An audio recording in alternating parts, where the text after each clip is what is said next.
Shalom, salam sejahtera. Departemen Bakti Wanita Advent Uni Indonesia Kawasan Barat mempersembahkan Renungan Harian Wanita Kristen 2023 disusun oleh Ibu Ria Sinoraya. Selasa, 30 Mei dengan judul Kemenangan Kristus, Kemenangan Kita.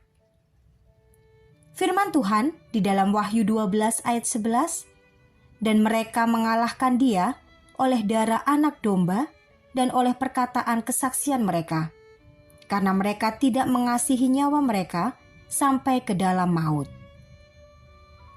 Saya teringat ayah saya yang merantau dari kampung usia 11 tahun. Beliau rindu untuk merubah nasibnya yang hanyalah seorang penjaga kerbau. Dengan menumpang sebuah bis, ayah berhasil tiba di ibu kota Jakarta. Berbekal hanya beberapa kilo beras yang diberikan oleh ibunya, ayah berani meneruskan cita-citanya untuk menjadi orang yang berhasil. Singkat cerita, akhirnya beliau mengenal Yesus melalui sekolah Advent, dan dengan berjualan buku, ayah mampu membiayai sekolahnya sendiri. Pada suatu waktu, beliau berada di pedalaman Kalimantan untuk berjualan buku, dan beliau terserang penyakit tifus dengan demam tinggi. Di zaman itu, belum ada pengobatan yang memadai, apalagi di pedalaman. Beliau hampir mati oleh karena demam yang sangat tinggi. Disitulah Tuhan mengutus seorang remaja lelaki yang masih belia untuk setiap hari datang, memberikan dan menyuapi ayah saya dengan telaten. Dan di saat itulah, ayah saya bernasar kepada Tuhan bahwa jika beliau sembuh, maka beliau akan mendedikasikan dirinya untuk pekerjaan Tuhan. Nasar ayah didengar dan diterima oleh Tuhan, sehingga ayah hingga akhir hidupnya bekerja untuk melayani Tuhan dan sesama. Kisah dalam kesaksian ini mungkin banyak dialami oleh para orang tua kita yang lebih dahulu berhasil dan dimenangkan oleh Tuhan. Sungguh suatu kehormatan bila kita telah menerima ajaran mereka dan menurutinya hingga kini. Ingatlah bahwa sebagaimana Yesus telah menang dan orang tua kita telah menang, kita pun pasti akan menang. Dalam Daniel 10 ayat 13, dapat kita lihat ada sebuah pertarungan kosmik yang terjadi di balik layar sejarah manusia. Kita baca dari awal pasal ini bahwa Raja Persia adalah Kores. Namun seorang raja manusia yang ditinggalkan oleh dirinya sendiri tidak dapat menawarkan perlawanan yang signifikan terhadap makhluk surgawi.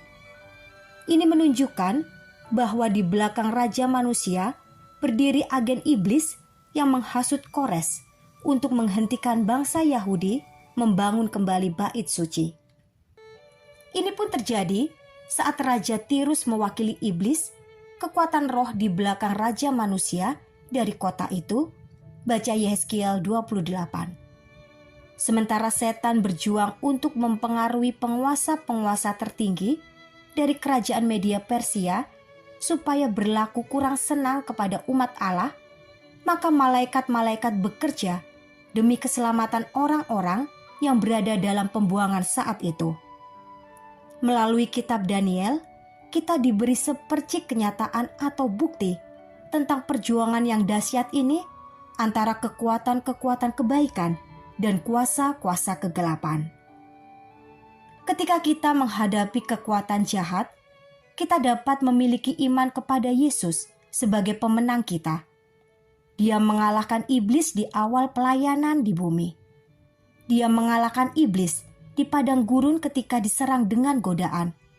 Bahkan Yesus mengalahkan kejahatan ketika itu disamarkan di balik upaya Petrus untuk mencegahnya agar jangan disalib. Kadang-kadang kita melihat bahwa semua yang ada di sekitar kita sangat jahat dan buruk. Kekerasan, amoralitas, korupsi, pembunuhan, penipuan, dan penyakit muncul di mana-mana. Musuh yang tidak terlihat dalam wujud darah dan daging secara brutal menyerang kita dari semua sisi.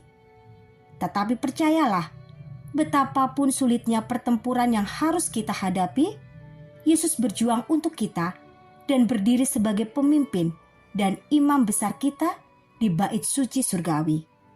Dia telah menang. Kiranya Tuhan memberkati kita semua sepanjang hari ini.